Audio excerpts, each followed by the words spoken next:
World. And today I am talking about, I'm going to be talking about how not to breathe in yoga. I thought it'd be fun, kind of a fun one to, excuse me for just a second, I got to blow my nose.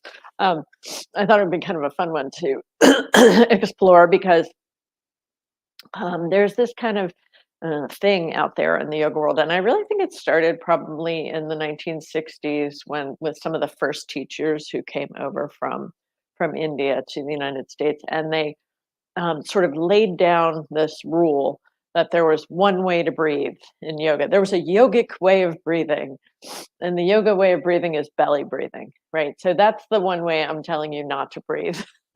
That's what and by the way, belly breathing is wonderful and has a purpose, but it's not fantastic for asana practice. I'll talk about it in a minute, but to start with, what's belly breathing? Some people don't know what belly breathing is. So belly breathing means when you breathe in, you expand the belly, and then when you exhale, the belly kind of sinks or draws in a little bit, but maybe not. I remember when I first learned belly breathing. Inhale to your belly. Don't worry about your exhale. That was pretty much how I learned it. And I learned belly breathing in 1977 from my first yoga teacher, who was my sixth grade social studies teacher, Miss Gale, who I still have so much love and respect for Miss Gale because I thought I was joining yogurt club, but it was actually yoga club on Wednesday afternoon. Anyway, that's the breathing technique that's often considered universal, right? I'm sure you've learned it. If you're a yoga teacher, I'm sure you've learned it. I'm sure you teach it. Belly breathing is fantastic for anxiety. It can be good for pranayama. It can be good to help you fall asleep at night. But what it's not good for is asana practice. Let me explain. When you're breathing into your belly and you're doing something like a back bend, for example, there's no support. It's a, you're not engaging. There's no sort of core usefulness of the core to support, right? So that's one reason. The other reason belly breathing may not be that great for asana practice is it doesn't necessarily help you with axial extension, with lengthening of the spine, right? That's another reason it can be not so useful. A third reason it can be not so useful is that and by the way, it can be useful. I'm just saying in asanas, it can be not so useful. Is if you're doing practices like twists, for example. A twist is a perfect example, like a seated Matsyendra twist, right? Which is this one. If you can see me from here, back up a little bit. So this one, right? Matsyendra twist, for example, classic. This is like one of the first 12 poses, 14 poses in the Hatha Yoga Pradipika is this, right? This is a classic pose. And then I'm belly breathing in it. Right? It doesn't work. It doesn't make any sense to do belly breathing in poses where you're compressing the abdomen. So how should you breathe? The question is, how should you breathe? There's lots of different ways. And and I I go into them, like, I can't explain them all in my live stream, you know? I use something that I like to call structural breath that I learned, that's often called the Vini Yoga default breathing. I love that. I love that way of breathing. It took me a long time to like it, and the reason was because I had done so much belly breathing, and I thought that's the way you were supposed to breathe, and I didn't I it was too hard for me in the beginning to change the neuromuscular patterning that I had long had in my system to be able to learn a different pattern of breathing. And so what this leads me to is the answer of how should I breathe in asana practice. It depends on what you're trying to do with your asana practice. So there are some poses where belly breathing is going to work just fine. Like let's say I'm just doing like inhale the arms up. Sometimes it's called like a mountain pose. Exhale the arms down. Especially from seated, belly breathing is it's probably fine there. It's probably fine. So the best way of breathing in an asana is going to be the way that does the breathing that does two things, and the priority of those two things are going to depend on what you're trying to do with your asanas, right? So the breathing does two things. One, it supports the musculoskeletal structure, right? So it's myofascially helpful, right?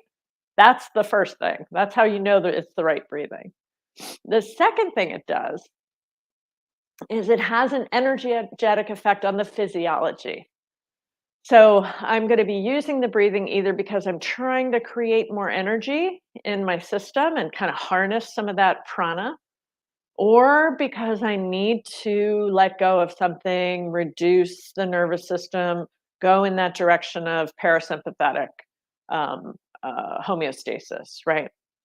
So if my breath, and whether or not I do one or the other depends on what I'm trying to do with the asana. Am I trying to create more flexibility in a certain part of my body? Then I'm going to be breathing in a way that supports the musculoskeletal structure. That just makes sense, right? Am I trying to do asanas because I'm trying to create more mental, emotional well being? A lot of people do asanas for that. And then, but they don't know how to use the breathing with it, right? A lot of people are coming to asana practice because they're feeling dysregulated. And they know when they do yoga, they feel better, which is fantastic. Well, wouldn't it be great? Wouldn't it be more fantastic if they knew how to use their breath to catalyze the effect that they're going for? And often the effect they're going for is more of a relaxation. I mean, it's just the culture we live in, right?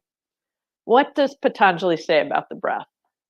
The first thing Patanjali says about the breath is in Sutra 134. And and that sutra is situated in a really interesting place because first he introduces the kleshas, these obstacles we have to overcome, your the ignorance, your false knowledge, your ego, your sense of self, your attachments, your aversions, and then the clinginess that we have, the sort of like wanting more life. Okay, so we have those kleshas, and then Patanjali starts giving all these ways that you overcome the kleshas. And he starts with 133. So the first thing he says is like try and get along with others.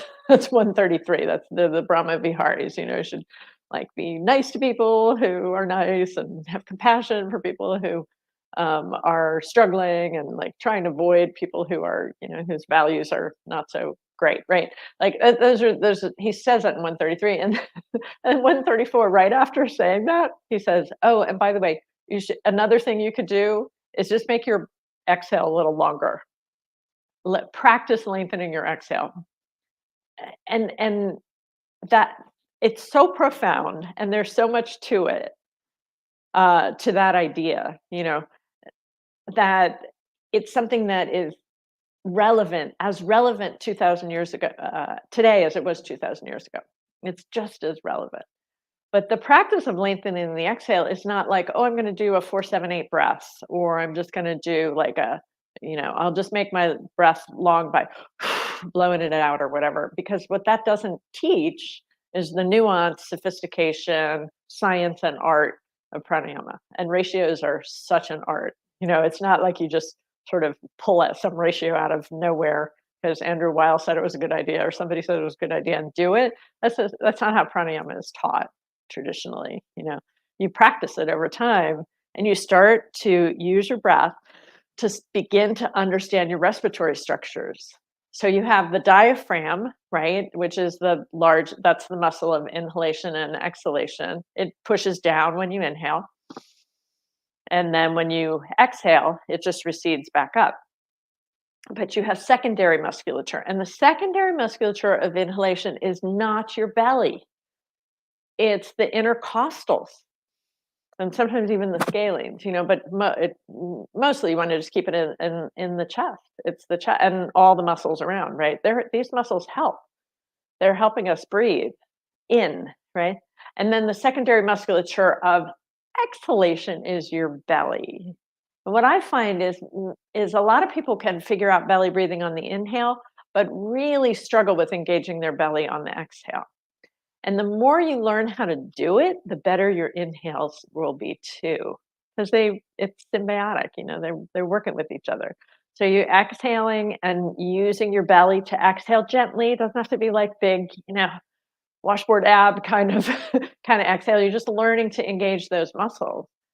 And when we start to think about asana practice and pranayama practice to some extent, but asana practice as a vehicle to teach and to learn how to use my muscles in my torso to breathe, it's just mind blowing because now I'm using asanas as a way to mainline into my nervous system. I'm teaching my body how to breathe in a way that it never learned before. There's nothing wrong with natural breath, by the way. Natural breath is fantastic. When the neuromuscular system is optimized, it's fantastic. Right. So I love natural breath. I love just like follow your breath, and that's fantastic. Do what it's doing. But if you're using the torso, you're using all these muscles to massage those internal organs to free up those structures, musculoskeletal structures, myofascial structures of respiration. It's a totally different ball game. Asanas are become a totally different thing. Nothing wrong with using asanas just to stretch, but now you're starting to use the asanas as the vehicle to get to your breath, which is the vehicle to get to your nervous system and start to make significant changes, not just in the moment, not just as a state, but over time as a trait. And you start to be able to change the things about your body, mind that you want to change, become a calmer person, become a more focused person, be able to, um, uh, optimize metabolism, all the things that breath is really supportive for. So, what's the wrong way to breathe? I would say there is no wrong way to breathe. I mean, ultimately, there's no wrong way to breathe, but belly breathing is not the only way to breathe. And it's particularly not that helpful for asanas. If you want to know more, check out my stuff. Check out my website, subtleyoga.com. I have a ton of free stuff for yoga teachers there. You are welcome to just explore it, download stuff, watch videos. And then if you want to study with me regularly, the Subtle Yoga Resilience Society, the doors are closed right now, but they'll open in June. You're welcome to join me then. I also have a workshop coming up. April 14th, I'll be teaching chair yoga, the science of teaching chair yoga. That's the name of the workshop. If you're interested in that, you can let us know too. Support at subtleyoga.com. Thank you so much for being here. And I hope to see you next week. Lots of love. Take care.